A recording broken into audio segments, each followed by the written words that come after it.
Hello and welcome to On Air with Owen. Me, Owen Richards, founder and CEO of Air Marketing, your go-to for outsourced B2B sales and marketing, and my new co-host, fellow business owner and great friend, Neil Finnie. Hey everyone, Neil Finnie here, founder of the Generator Work Hub, a co-working space here in the beautiful Exeter, and also Next Gen Careers, a professional development program nurturing the talents of tomorrow. Each week, we'll be diving into the everyday truths around running your own business. And trust me, we're not sugarcoating anything. It's all about the highs, the lows, and everything between when you run your own business as a founder. Expect candid conversations and valuable insights between the two of us. Plus, we'll be joined by some special guests along the way. So, time to sit back and tune in to this week's honest conversation.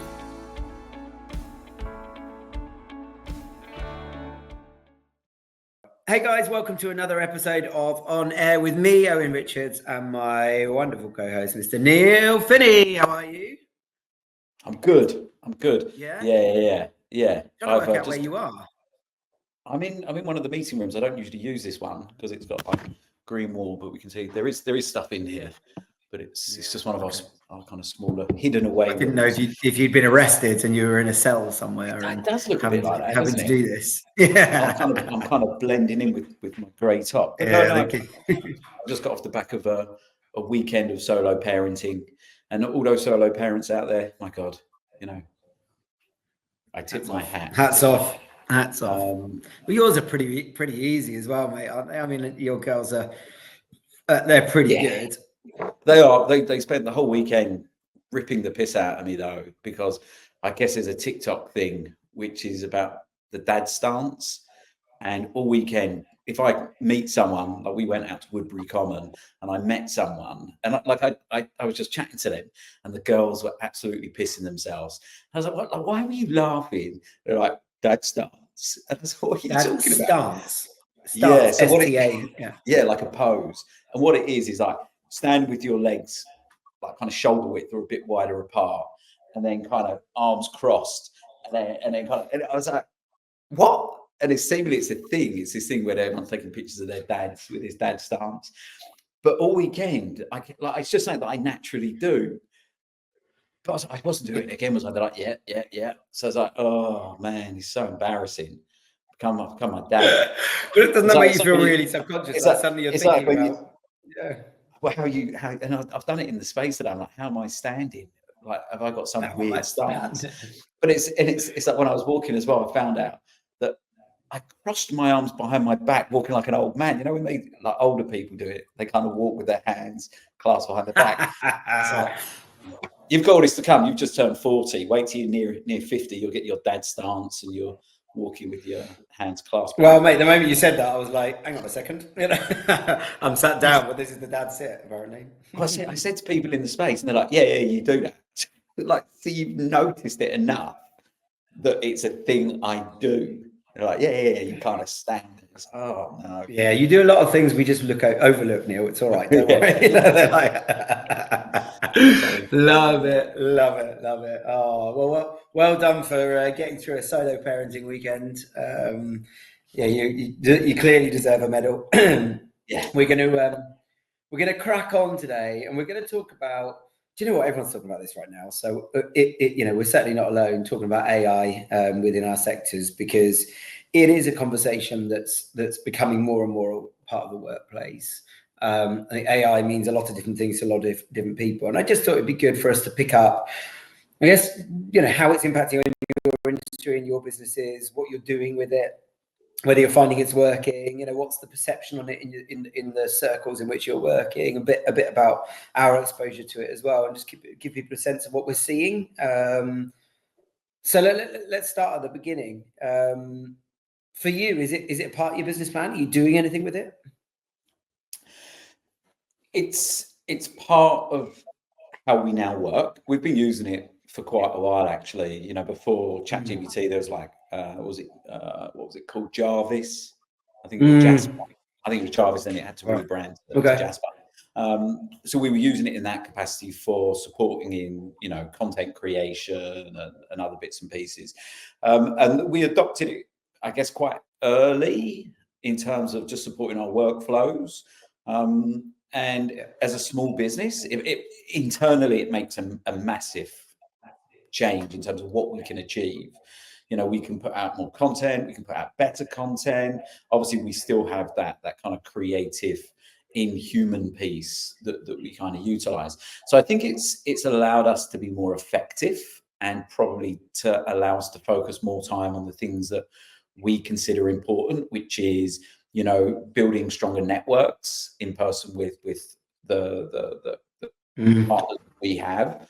But also it gives us a bit more capacity to actually ideate and to develop new materials, new concepts, new programming. I think also, because I guess there's two things. That's how we use it internally. I think we've shied away a little bit from implementing specific programs that utilize AI. It's something that we toyed with a couple of years ago. We've actually gone more analog, like with Career Habit Pro and the journal, and actually, Career Habit Pro and, the kind of idea of getting together as individuals together in person rather than just kind of supported by AI. From my belief is that a lot of the stuff out there, you could just kind of use in your own way for career. ChatGPT could be your career coach. You don't really need something skinned over the top of it. Just get the right prompts and use it in that capacity. We thought that actually the tools that are out there already would be suitable and more than okay for what people need. And creating something just to create something didn't really seem valuable from our side. However, I think in terms of our industry, and I was speaking to someone earlier about this, I think in our industry, I would consider that education. The stuff that we've done for the last 15 years from Culture Group Next Gen Career Habit Pro is all about educating people and making sure people get the relevant training and experiences. And even 10 years ago, we were talking to schools and universities about the need to develop other skills and to utilize the technology that was out there. But we got a lot of pushback.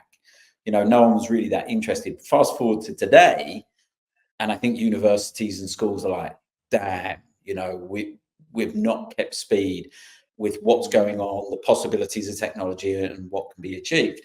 And I think it's really interesting what AI can do in the classroom, not just for, younger students, but throughout lifelong learning. It's really going to hopefully disrupt the education sector where teachers can become facilitators. They can support all of the students in the softer skills, the human-centric skills, making sure they get that kind of extra support. But let the technology do the teaching. Let the technology, allow the students to grow and to develop and be curious. I don't know. I guess your kids have started to use Sparks. What Sparks? Yeah, it's a maths program. It's actually from Exeter. So no, they use Times Table Rockstars still. They're still in the younger phase. But they will move into Sparks. Sparks across the UK now is used, and it's phenomenal in maths. Because Freya, who's now at secondary school, she's used. It's adapting to how she learns. It's adapting to her, her knowledge base, and it's changing the way it's framing questions, and it's allowing her to learn how she learns. It's phenomenal. Her math is far better than mine ever was, because she can move at her own speed and she can develop at her own speed. And I guess she's got Lizzie's intelligence, that's for sure. But in a normal classroom setting, maybe she wouldn't have been challenged enough.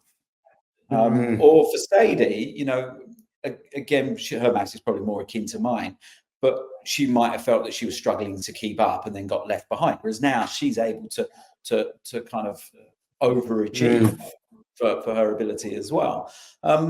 So I think, there's all of these kind of amazing things going on. Someone in the space here, Andy, he's got this business simulator that he's plugging into university. It's phenomenal.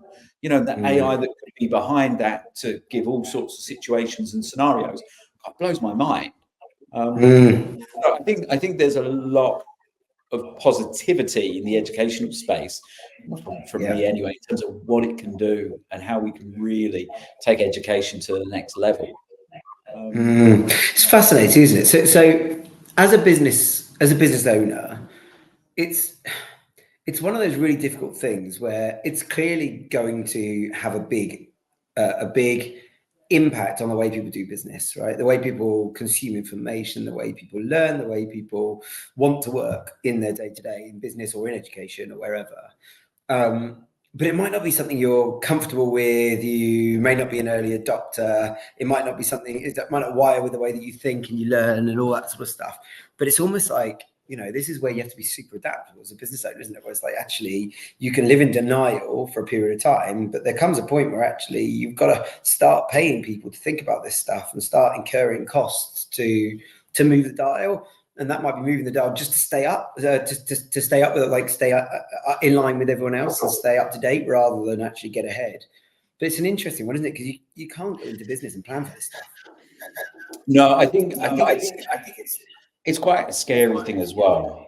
I think because for those people that don't adopt and don't at least look at it, I think you're really going to struggle on your price point, because people are going to be able to create far cheaper, far quicker than you're able to, and you're just going to become price prohibitive.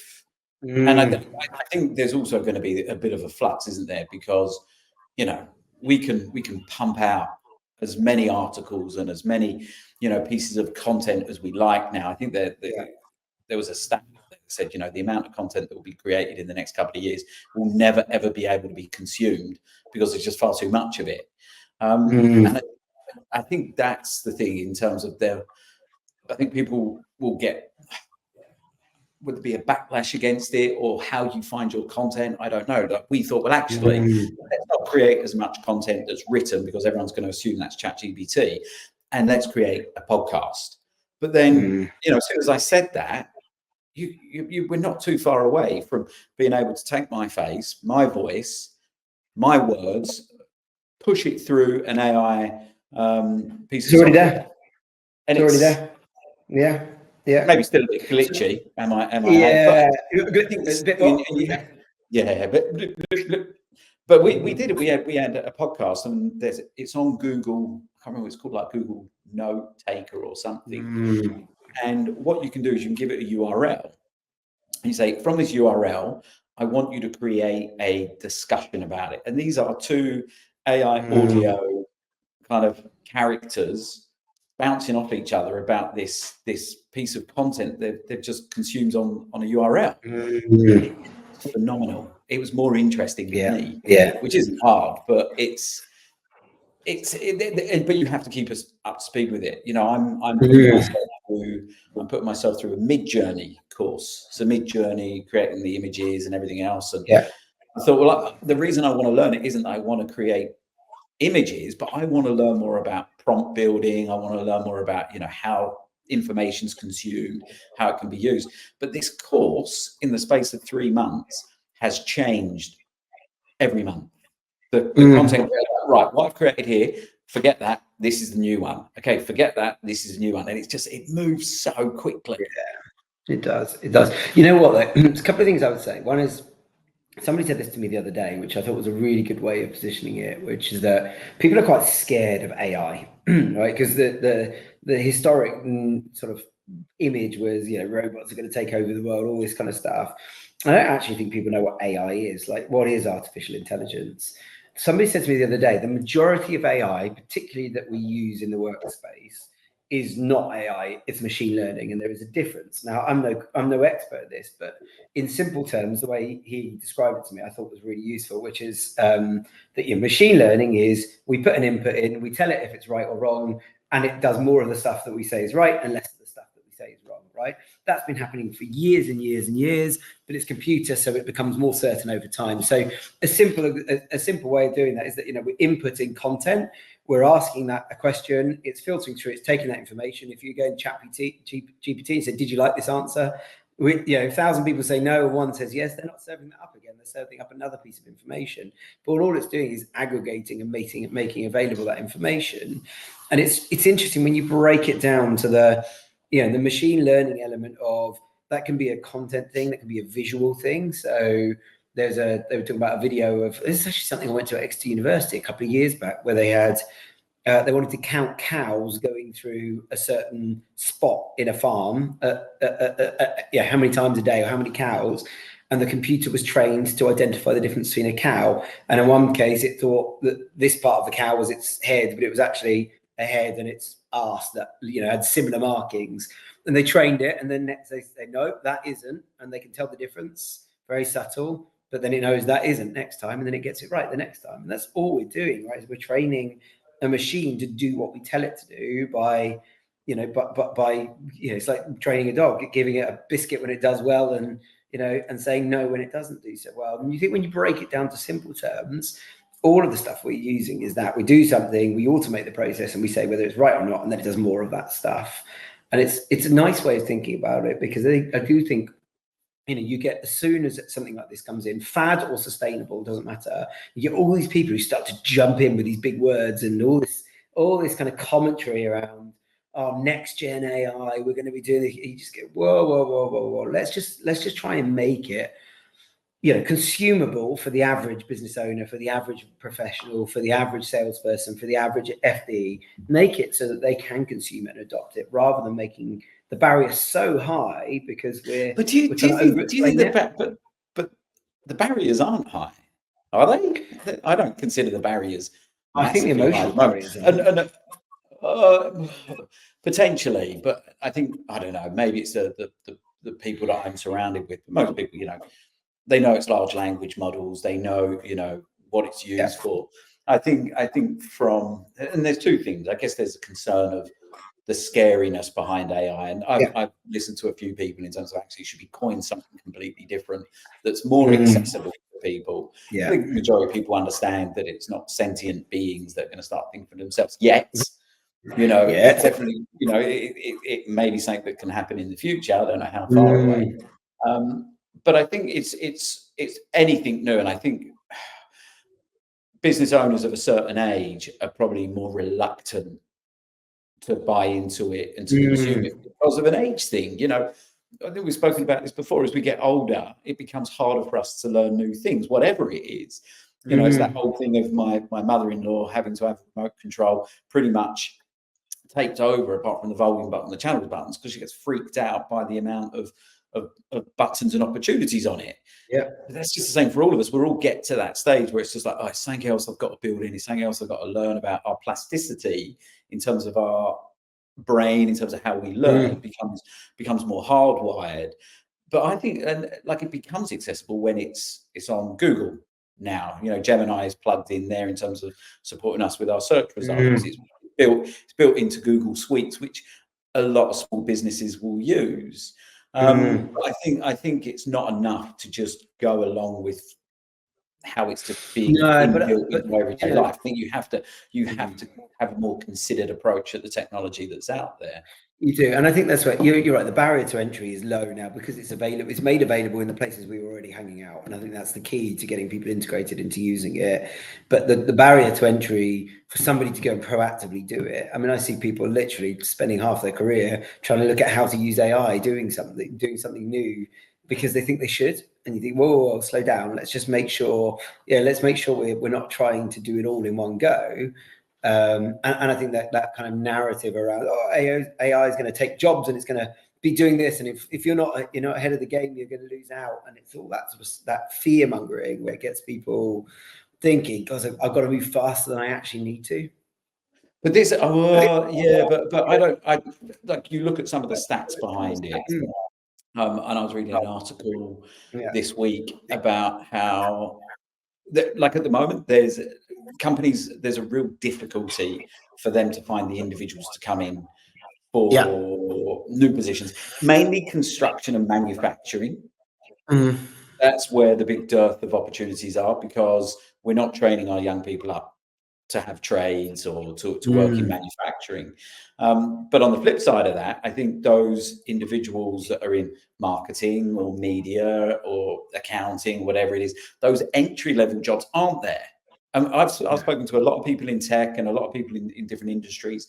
It's the entry-level jobs that AI is taking over. Those kind of things that you would recruit someone on a lesser salary to do because it was a great way for them to cut their teeth, to learn about the industry, to learn from other people. Whereas that bottom rung is getting squeezed, because why do I want to bring in a junior designer when I can go to Canva, and Canva's got their AI plugin that will create, you know, something awesome for me, or good enough for me, maybe not awesome, for me to be able to push out. And I think this is another issue with how we live in a digital age.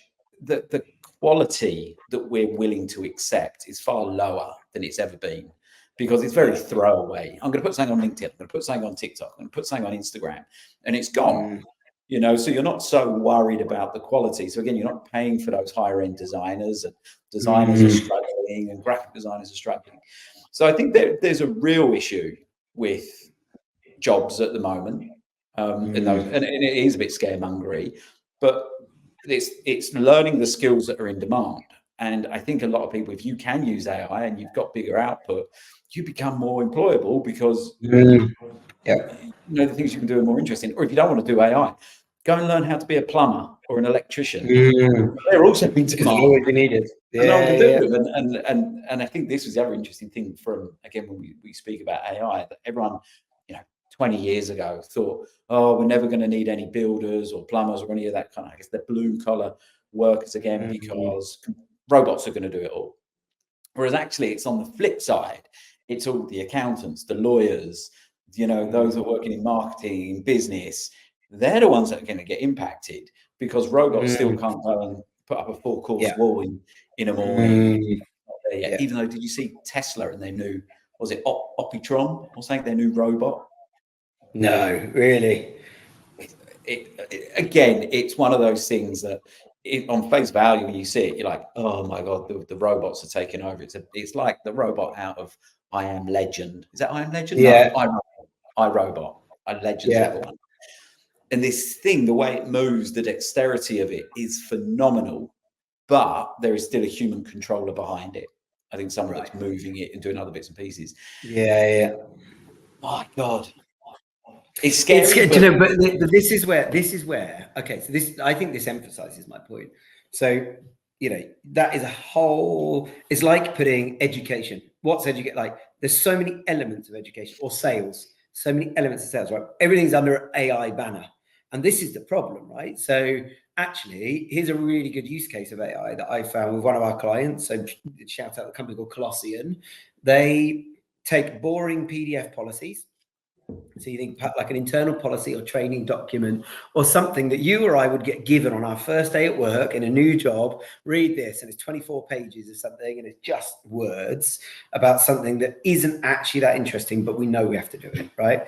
And probably we do one, or contracts, or we do one of two things. We either don't read it, we sign it, or we read it and we get bored doing it, we switch off, whatever. You know, those are your two options.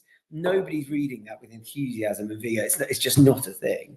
So they take that, they create avatars for you, and they turn it into an engaging video, right? So all you need to do is plug the content in, it's done. It's a really simple use case. That is AI. On the other hand, there's a robot over here that has the dexterity. That's also AI. And I think this is where we're going wrong with it, because for the untrained person that's looking at that, they go, oh, geez, where do I go? Where do I start?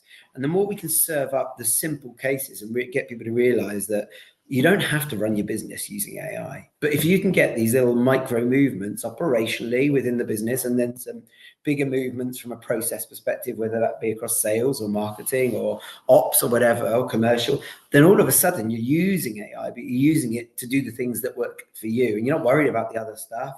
And I think that's where, I don't know, whereas an industry perhaps would serve well to segment it somewhat. I think there's, you'll have the people that really adopt it, and it changes how they work, how they operate, and they'll do really well out of it. You'll get some people that won't change, and will it kill them? Maybe not, probably not. You know, I'm still surprised at the amount of companies out there that either don't even have a website, or have a website. It's just like, oh my God, who put, like, was this put together on, you know, the first dial-up connection that you ever had? Like, it blows my mind sometimes, but they're good businesses, you know, because they've found other ways that work, or they've been able to maintain, you know, relationships, or you know, they just find something that works for them. And I think the thing is I don't think anyone can, you can't blame AI or this technology for ruining your business. It's up to you to either figure out an alternative or adopt and move forward. Because at the end of the day, it's your responsibility to understand what helps your business move forward and how you have to change, how you have to evolve. But you can't blame the demise of your business on AI. It's just about evolution, and some jobs will disappear, but again, it's about evolving into something else. Use the skill sets that you've learned in one place and try and see if you can adopt them somewhere else or be somewhere else. Yeah, it's interesting. This whole thing about, jobs and disappearing, that kind of stuff, and is it taking our, is it going to take our jobs? Is it going to? Yeah, of course it is. Of course, there will be fewer jobs in certain areas, but like everything, there'll also be more jobs in other areys. So earlier, our kids are learning to code and develop and do things like that far more often because that's a more required skill. Yeah. But I think it was the World Economic Forum had said in the next 5 years, and that was a couple of years ago, that there would be 800 million jobs displaced because of the new technology. That's phenomenal. 800 million jobs worldwide displaced because of the technology in a period of like 5 years. However, they said there would be 900 million new jobs created. But this is where this is where, again, the companies are struggling, because in education, we're not educating our youth, our students, with the relevant skill sets to get those jobs. And also for professionals, we're not keeping ourselves upskilled enough or relevant enough to evolve into these new positions. And that's the key thing. And I was actually surprised that in the UK, training budgets are down on the first quarter of the year, which I'm surprised about. I would have thought training would be the one thing that companies are really investing in, but it is actually a little bit down. So is that private budgets within private businesses for training? Yeah. Rather than government funding or something like that. Yeah. And I think it had gone down from something like 28% to 24%. But my thing was, I expected it all go up. We're talking about 4-day weeks. We're talking about having more time because of AI or the technology is there. But where's the training to ensure that we're utilizing it and we're evolving? And I think that's a key thing. It's not just about the business owners, developing their skill sets and understanding. Is it give that opportunity or responsibility to your staff as well? Yeah, it's interesting. I think that 800 million, 900 million really epitomizes what I've been saying for a long time, is that AI is not about removing people's jobs, and it will naturally. It's not about that. It's about enabling businesses, about enabling us to move faster, go further, grow margin, whatever it is. But that always has an impact economically on creating jobs, because if the economy is moving faster, it creates more jobs. It will create more demand for the technology as well. But those things go hand in hand. I don't think it's a one or either or scenario. I don't think it's a one or another. I think it can be both at the same time. But I think again, this is that whole thing around you as an individual, regardless of whether you run a business or you're employed or whatever. I think doing yourself a favor and going out and proactively learning about it, even if it's just pick an area, right? There's nothing perfect. I'm learning about a tool called Clay right now, which is quite big in our sector around data. Not because I want to go and use it specifically, but I've heard the name enough times. I'm like, I need to know about that. And I need to know more than what I know anecdotally, or what we're, or some of the team are using it. I need to start to be able to contribute in those conversations strategically and not just be a passenger in them. And that's me back in a learning environment, consuming information, watching videos around it, doing a course around it, which is what I'm doing now. Probably didn't want to do that or set out to do it, but there's enough demand and enough noise to say this would be a really healthy thing for me and for the business. Yeah, and I think from my side, again, this is why for me it's mid-journey, and there's other things that I'm looking at and playing with, and it's having that curiosity sandbox that's there. You may never use Clay, it might not be the right tool, but the knowledge that you've taken there is transferable into the next thing and the next thing. And I think we've spoken to people before about it. It's like the first thing, just get involved with ChatGPT, get it to teach you something. Get it to teach you a new board game or a new card game, but learn how to use it as a resource to teach you something. Then use that as the resource to teach you about the other AI technologies that are there, because it can tell you, I'm sure ChatGPT will have a pretty good overview of how to use Clay. Absolutely. Mid-journey as well. Don't need to do this course. I could probably just use ChatGPT to teach me how to use Mid-journey, and it would tell me. It's a really, So I think really good point. it's kind of getting into that mindset of using the most basic functional technology that's out there at the moment, but use that to teach you on something else, get layers on top, have a focus for it. Ask ChatGPT, what AI is being used in my industry at the moment? Give me the top 10, platforms out there. Tell me more about that one. Be inquisitive, be curious, and you'll find that you learn things, and you might not implement them, but at least you have an understanding of it. You'll get used to use it. Do you know, I think that's a really good point. And maybe that's the takeaway for people. Probably the biggest change that I've made in the last 12 months is that when I want to know something, my default is ChatGPT over Google. It used to be a Google search, and let's find a piece of content that comes up and it comes from somebody. Now it's a ChatGPT question or prompt or whatever you call it, and I'm in, and I default to that, and it's open on my browser and the app's on my phone. And sometimes that might be, can you tell me, might be personal, right? Can you tell me some good local restaurants that got good reviews, and I'm not having to go search through and all that sort of stuff? Or sometimes it can be, like you said, I need to learn how to. So we had a situation with Tupi recently with a legal thing, and I'm like, I had probably a 45-minute conversation with it about Tupi, learning about Tupi, how it works. I knew the overview, but I didn't know the legal parts of it, and I really learned. I learned a hell of a lot, and that would have been a £1,000 phone call with a lawyer, most likely. In the without pre that, or you're getting onto Google and you're finding American documents about American law, and you're having to filter through, and it takes such a long time. Whereas I was into the depth, and I learned way more than I thought I would, because I just kept asking more and more questions. So I think that would be my advice: is like, if you want to start somewhere, get yourself a ChatGPT account, get yourself on there, just conversing with it around things that interest you, even if that's personal, social stuff and not professional stuff. If you can get in the habit of having a conversation with it and that being part of your life, part of your day, you'll quickly learn a good way to adopt AI, and then the world's your oyster from there, right? And it opens up a comfort level that you wouldn't have, and that's, I think you're right, it's a really good point of entry for anybody. Nice. Right, well, let's leave it there. I'll close my ChatGPT avatar. Love it. I'll get ChatGPT to transcript this up, and we'll send it out in a written form. And we can make another podcast. So just give it to ChatGPT to make another podcast with a couple of more interesting individuals. Should we make some avatars, of you and I? Oh yeah, we could do the next one as avatars. You and I can go to the pub and we'll send our avatars to record a podcast. What do you reckon? Let's see if anyone notices the difference. All right, buddy. Probably make more sense. See you later. Cheers. Enjoy your day. Ciao, ciao. Bye.